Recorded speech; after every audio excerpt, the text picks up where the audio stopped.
Hello, students, and welcome back again in your YouTube channel. Well, we have completed till now 14 questions of exercise 6.3, and now I have to explain you question number 15. It's a very easiest question, and let us go for it. Let me read the statement. A vertical pole of length 6 meters cast, that is height of vertical pole and shadow of vertical pole. Both things are there.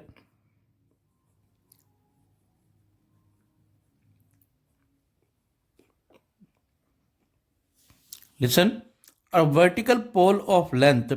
First of all, open your book.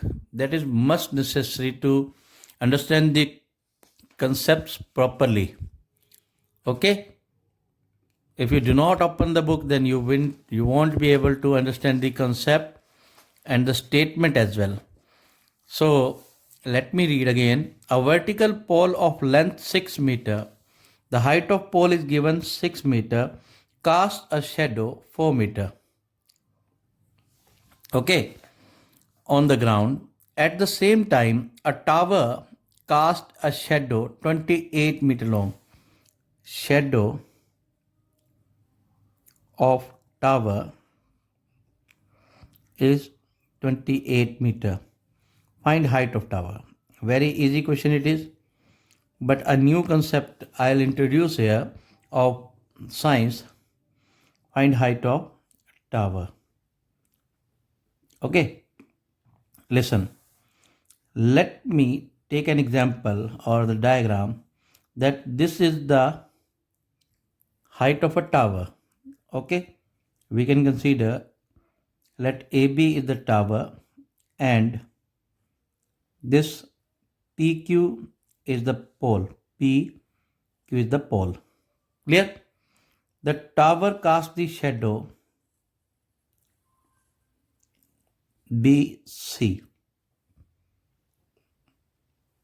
Okay, and QC is the shadow of PQ. Have you got it?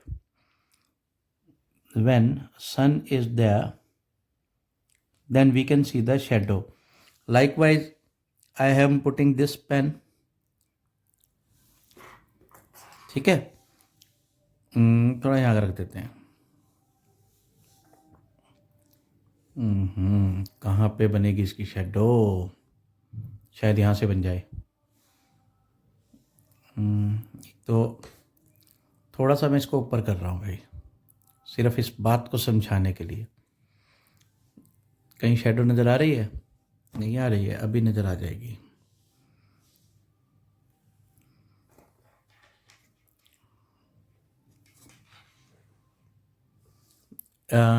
Like this.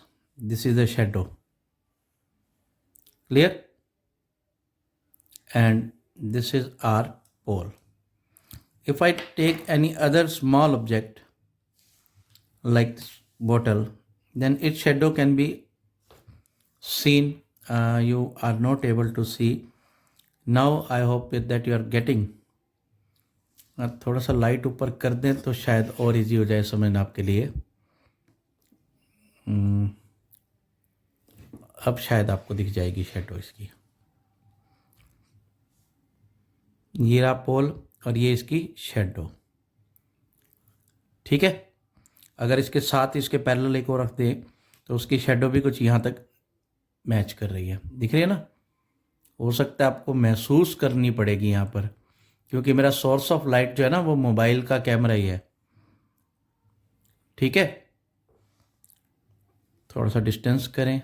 तो अब ये जैसे shadow दिख रही है तो मैं इसको यहाँ लगा दूँ तो इसकी भी शेडो आ रही है. Clear? Listen, this is 6 metre and this is 28 metre. ये शेडो है. Now streaming to the same line like this. Okay, अब वापस इसकी पोजीशन भी तो करते हैं. The position is now accurate. Listen, angle 1 is equal to angle 2. The length of the shadow is 4 meter and we have to find out the length BC. Clear? Listen, angle 1 is equal to angle 2 because each angle is 90 degree. What can be the another angle? The another angle is this, angle C. If more than one objects are placed upright on the ground, then the angle subtended between the shadow and the object,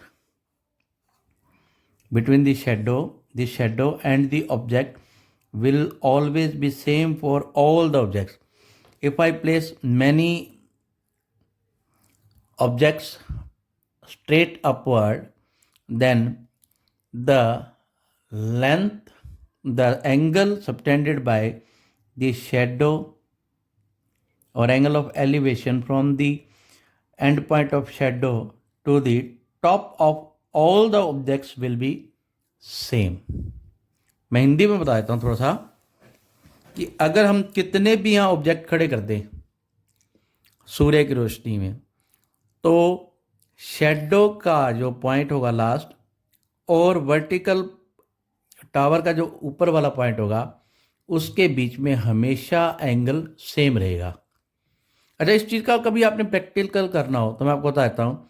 एक ना cardboard ले लो पहले, ठीक है. उस cardboard पे 2-3 अलग अलग चीज़ें लगा दो. जैसे मान लो ये कार्डबोर्ड है ना, किसी भी कार्डबोर्ड पे, ये जैसे किसी कागज़ कोई कार्डबोर्ड मान लो, यहाँ एक डंडा खड़ा कर दो, एक स्टिक खड़ी कर दो, यहाँ कोई पेन खड़ा कर दो, यहाँ कोई छोटी सी और चीज़ खड़ी कर दो. आप धागा यहाँ लगाओ और उसकी शेडो के एंड पर धागा लगाओ, ठीक है. और फिर उसके एंगल को मेजर करो डी से, प्रोट्रैक्टर से, किसी भी चीज़ से, वो सारे एंगल इक्वल पाएंगे. ठीक है, बात क्लियर है? आई होप आ गया होगा समझ. तो यहाँ पर ना इस क्वेश्चन को करने के तरीके भी दो हैं. एक तो हमने इनको पैरेलल लेके चल लिया, ठीक है. एक तरीका और है, वो इसकी तुरंत बात बताता हूँ आपको. तो यहाँ पर एंगल सी कॉमन हो गया, एंगल 1 और 2 इक्वल हो गए, तो ट्राइंगल हो गई सिमिलर. ट्राइंगल कौन कौन सी सिमिलर हो जाएंगी? C B A and triangle C Q P. Reason, angle C is equal to angle C common, angle 1 is equal to angle 2 each 90. Clear? और ये कॉमन, इसलिए triangle C B A similar triangle, triangle C B A similar triangle C Q P. Proportionality लगाते हैं C Q upon C P, मतलब यह C, ये देख रहे हो ना, C Q upon C B is equal to P Q upon A B. Now put the values. C Q we have 4, CB we have to find, PQ is 6 and this is 28. After cross multiplication you will get the answer CB. Here it is CB equals 4 into 4, कुछ mistake तो नहीं है ना, 4 upon CB 6 upon 28. Actually, I have made some mistake here. We have to find the height of tower, not shadow. We are given this length of shadow. Okay, and we have to find the value of AB. So, let me do it again. Sorry for interruption. Here it becomes CQ as 4 upon CB as 28 equals PQ we have 6 upon AB. 4 and the 4, 7, cross multiplication, AB is equal to 42 centimeter. Okay, clear? Let me take the another method to do the question number 15. Listen, we can frame two triangles here. If both the pole and tower are on different sides at the same time, like this. Okay, we can write here, let AB be the pole of height 6 meter and BC be its shadow, where BC equals 4 centimeter. Clear? Now, simultaneously we have to write, let PQ be the tower and QR be its shadow, where QR equals 28 meter. Clear? Now, as I told you, during sunlight, the angle between the end point of shadow and the top of the object for two different things is always equal. Okay, मतलब कहने का ये है कि अगर एक ये object है और एक ये ऑब्जेक्ट है, तो इस ऑब्जेक्ट का एक ऊपर वाला और शेडो का नीचे वाला पार्ट, अगर जो जो इसका एंगल बनेगा वही एंगल शेडो टावर के बीच में बनेगा. बात समझ आई? तो हम लेंगे इन triangle ABC and triangle PQR. हालांकि ये बात मैंने पहले बता दी थी और पहले वाले डायग्राम में इसका कोई यूज़ था नहीं, इस डायग्राम में यूज़ है. तो हम पहले लिखेंगे angle C is equal to angle R और रीज़न लिखोगे angle between shadow and tower. Short में लिख देंगे, एग्जामिनर समझ जाएगा. ऑब्जेक्ट कर देते हैं यहाँ पर, object at same time. Clear? And angle B equals angle Q. Why? Each 90 degree. So triangle ABC similar triangle PQR. We can write the criteria here. That is angle similarity. Now applying the proportionality, that is AB by PQ equals BC upon QR. AB is 6 and PQ we have to find. What is the value of BC? This is 4 and it is 28. Cancelling both these. Okay. After cancelling, we can cross multiply. PQ will be equal to 7 into 6. That is 42 meter. Quite easily done. Both the methods are necessary because education means to learn something new. Okay. So students, now I'll start question number 16.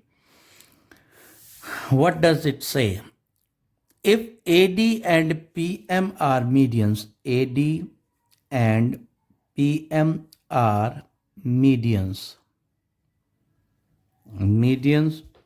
of triangle ABC and triangle PQR respectively, and triangle ABC is similar triangle PQR, prove that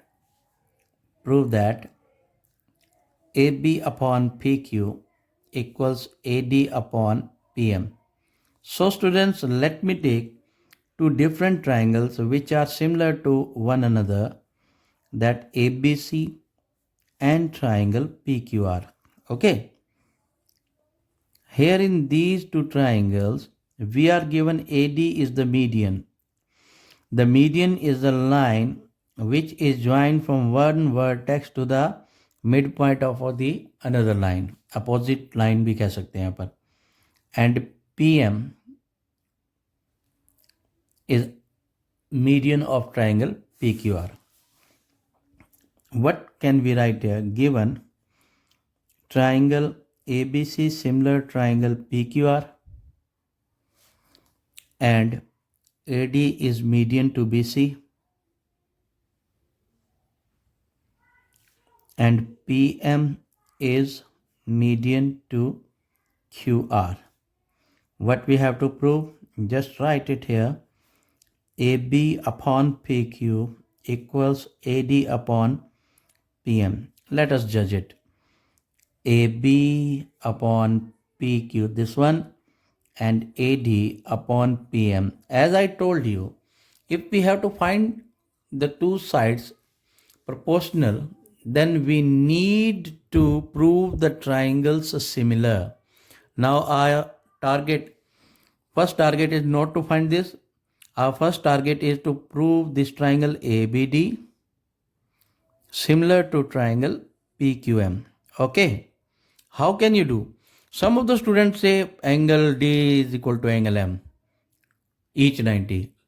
So dear kids, please do not take these two angles 90 degree, because we are not given the altitudes, we are given here medians. यानी कि median नहीं है, ये median है, altitude नहीं है 90 degree का angle बना दो. ठीक है, तो इसको प्रूव करने का फंडा थोड़ा अलग है. Let me take proof. ठीक है, चलो देखते हैं. सबसे पहले आपको ट्राइंगल ABD और PQM को सिमिलर करना है. कैसे करेंगे? चलो मैं बता देता हूं आपको. We are given AB by PQ is equal to BC by QR. बच्चे कहेंगे सर ये तो कहीं नहीं दिया हुआ, this is not given in any question. अरे यार दिया हुआ है, देखो ज़रा. क्यों? Because triangle ABC similar triangle PQR. देखो ABC ट्राइंगल और PQR दोनों सिमिलर हैं. अगर ये सिमिलर हैं तो इनकी साइड्स का रेशियो इक्वल होगा. If these are similar then the ratio of the sides will be equal. Now proceeding to the next step, AB by PQ. अगर मैं इसके न्यूमरेटर को भी 2 से डिवाइड कर दूं और QR को भी 2 से डिवाइड कर दूं, तो कोई फर्क, कोई शक, कोई डाउट, कोई शंका मुझे तो नहीं लगती, आपको भी नहीं लगनी चाहिए. हमें क्या मिला? AB by PQ. अब देखो इस BC का हाफ क्या होगा? BD होगा. What will be the half of this QR? QM. We have done. And angle B equals angle Q. क्यों?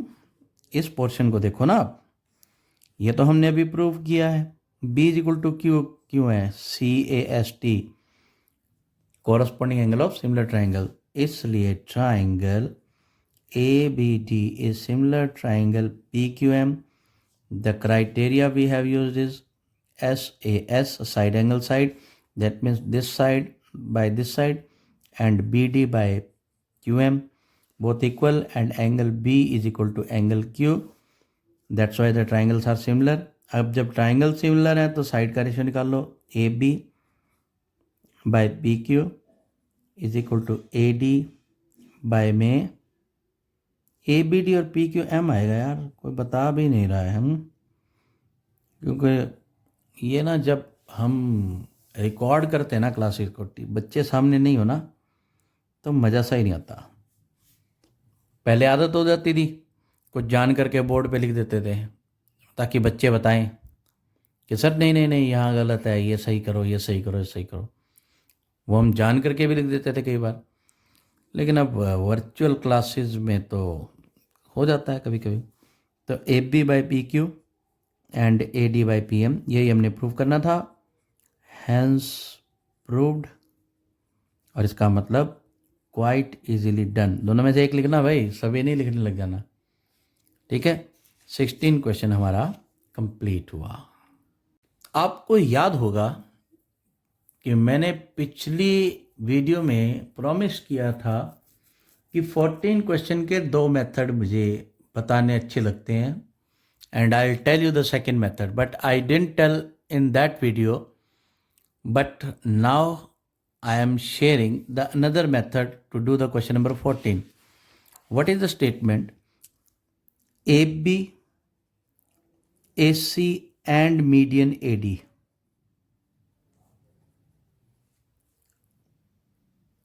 are respectively proportional to PQ, PR and PM median of triangles ABC and PQR. मतलब मैंने थोड़ा सा modulate करके change करके कर दिया. तो डायग्राम अगर मैं बनाऊं तो ये बनेगा ट्राइंगल ABC और इधर से ट्राइंगल PQR. ABC और PQR, इन दो ट्राइंगल्स में AD और PM मीडियन दिए हुए हैं. आपको मैं बता दूं कि जब मैं 10th में पढ़ता था ना, तब भी ये क्वेश्चन था और हमें वो क्वेश्चन तब से याद है. बाद में जो पिछला मेथड मैंने करवाया वो बाद में इंक्लूड हुए हैं. मतलब हमें उस समय नहीं आता था, लेकिन आना चाहिए था. हमारे दिमाग में ऐसी खोज होनी चाहिए थी. खैर, जैसे जैसे बड़े हुए हैं और मैथ पढ़ाना शुरू किया तो ये मेथड हमें आने लगे. ठीक है ना.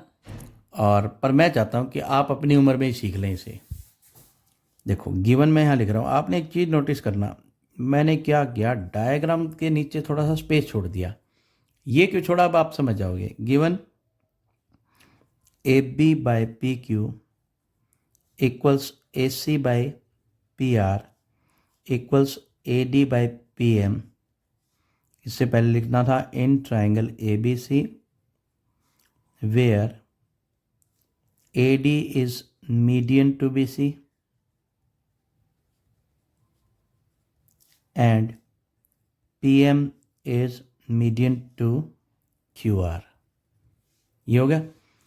यहाँ टू प्रूफ क्या है, triangle ABC similar triangle PQR. ये दोनों चीज़ें प्रूव करनी है. कंस्ट्रक्शन करनी पड़ेगी. यहाँ पर कंस्ट्रक्ट क्या करना पड़ेगा वो देखो आप. हमारा टारगेट है एंगल A और P आपस में इक्वल आ जाए.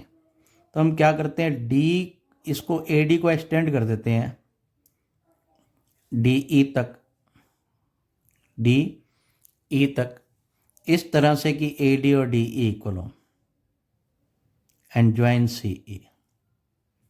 ठीक है. Similarly extend PM up to N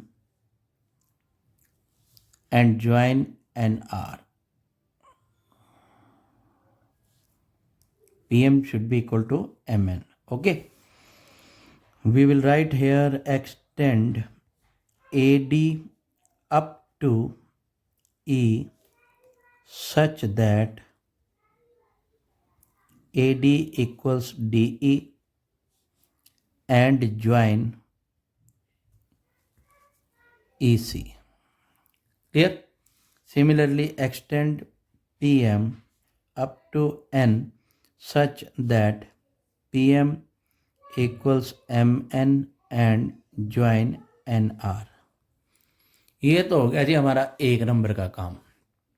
ठीक है. डायग्राम अगर ऐसे बना के हम एक नंबर अपना सिक्योर कर सकते हैं.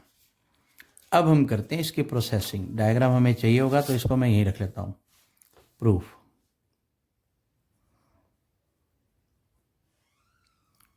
देखो, क्या हम इस ट्राइंगल ABD और ECD को कॉन्ग्रुएंट कर सकते हैं?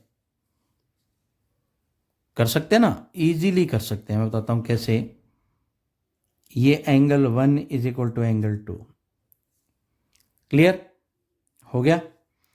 AD equal to DE. क्यों? कंस्ट्रक्शन से. और BD इक्वल टू CD. क्यों? D is the mid point. Median दे रखा तो मिड पॉइंट हो गया. ठीक है ना. चलो, अब इस बात को समझ चुके हैं तो अब मैं ये प्रोसेस लिखता हूं. In triangle ABD and triangle ECD, angle 1 is equal to angle 2, vertically opposite angles. Clear. AD is equal to DE that is construction. And last one, BD is equal to CD because D is midpoint. इसलिए triangle ABD similar होगी, triangle similar नहीं congruent होगी ECD के, reason SAS, दो side और एक angle equal हो गया। बात समझ आई? अच्छा, अब ये दोनों जब ट्राइंगल कॉन्ग्रुएंट हो गई तो ये AB AC के इक्वल हो जाएगा, है ना। CPCT से AB is equal to AC by CPCT, यहाँ तक हो गया। अभी हमने किया इस ट्राइंगल और इस ट्राइंगल में, इसी तरह से हम कह सकते हैं कि PQ और NR भी इक्वल होंगे। इसमें भी अगर पूरा प्रूव करना चाहो तो तुम्हारी मर्जी है, वरना सिमिलरली लिख के टाइम बचाओ। सिमिलरली PM, ये PQ है, sorry PQ is equal to, ये PQ is equal to NR। हो गया जी, ये हो गया जी हमारे दो चीज़ें जो हमें अब चाहिए। ठीक है, नाउ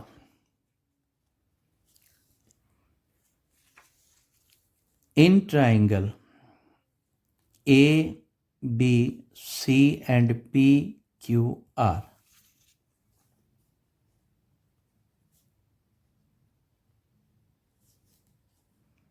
एंड ट्राइंगल PQR हमें दे क्या रखा है, ये दिया हो ना AB by PQ, AC by PR और AD by PM।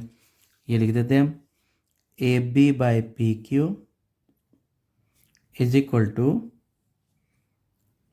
BC upon QR, और साथ ही दे रखा है AD, नहीं BC तो नहीं दे रखा ना, AC बाई PR और AD बाई PM, ये तीन चीज़ें इक्वल दे रखी हैं। ठीक है जी, आपने देखो क्या निकाला, पहले AB इक्वल टू EC निकाला था, तो इस AB की जगह EC भर दोगे। PQ is equal to NR निकाला था, PQ की जगह NR कर दोगे, is equal to AC by PR पढ़ा रहने दो। मैं क्या करता हूँ, AD का ट्वाइस कर देता हूँ और PM का ट्वाइस कर देता हूँ। कोई फ़र्क, कोई शंका, कोई डाउट? अब देखो हुआ क्या इससे, ये डायग्राम आपके सामने पड़े हैं दोनों।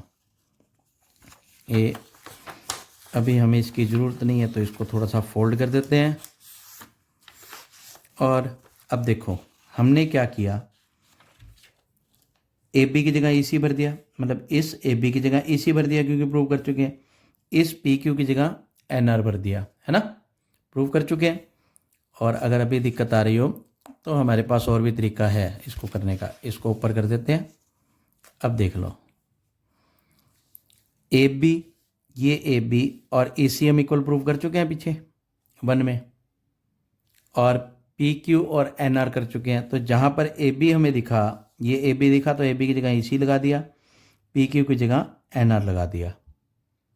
और उससे हुआ क्या, देखो AB की जगह EC आ गया, तो ये इस ट्रायंगल को देखो, ये EC बाय NR, ये EC बाय NR ये पड़ा, इधर से AC बाय PR आ गया, रह क्या गया AE, है ना, AE रह गया। तो AD का डबल हमने कर रखा है यहाँ पर, इसको पुट कर देते हैं, EC upon NR equals AC अपॉन PR, and double of AD is AE and double of PM is PN। Clear? Construction में हमने किया ना, D को पॉइंट लिया तो AD और DE को लेके किया, हो गया। देन बाय SSS, दो कौन सी ट्राइंगल सिमिलर हो गई, एक हो गई AEC और PNR। बताएं दोबारा रीजन क्या है, देखो आप देखो EC बाय NR है, ये वाला EC बाय में NR आ गया। अब डॉटेड की बजाय ये कर देते हैं, AC बाय PR, ये वाली साइड और ये वाली साइड इनका रेशो आ गया। और तीसरा क्या है, AE, ये AE पूरी और PN ये पूरी, दोनों ट्राइंगल क्या हो गई, सिमिलर हो गई। Triangle AEC similar triangle PNR, जैसे ही ट्राइंगल सिमिलर हुई तो हम कह सकते हैं ना angle 3 is equal to angle 4, angle 3 is equal to angle 4। Clear? By CAST। Similarly हम क्या लिख सकते हैं? सिमिलरली लिख सकते हैं angle 5 is equal to angle 6। ठीक है। Now adding this 3 and 4, adding 3 and 4, जैसे हम 3 और 4 को ऐड करेंगे तो ये क्या आ जाएगा? Angle 3 plus angle 5, angle 4 plus angle 6। चलो डायग्राम में देखते हैं। एंगल 3 प्लस 5 ये बन गया पूरा एंगल A, और 4 प्लस 6 क्या बन गया? Angle P। Implies angle A is equal to angle P। ठीक है। बट हमें क्या दे रखा है? हमें दे रखा है AB by PQ is equal to AC अपॉन PR, and angle A is equal to angle P। So by SAS triangle ABC similar triangle PQR। Quite easily done. बच्चे कहेंगे इजीली डन कहाँ है? हाँ? बड़ा आसान है ये। मुझे सबसे आसान ये लगता है क्योंकि मैंने 10th में इसे अच्छे से किया था। आपको भी लगेगा अगर आप इसको 2 बार प्रैक्टिस करोगे तो। ठीक है। And thank you very much. आज हमारी 6.3 एक्सरसाइज बिल्कुल कंप्लीट हो चुकी है और मुझे लगता है कि बच्चों को मज़ा आ रहा होगा इसमें, और इसी मज़े में मैथमेटिक्स सीख जाओ, बहुत अच्छा फील करोगे। Thank you and have a very wonderful time. May God bless you all.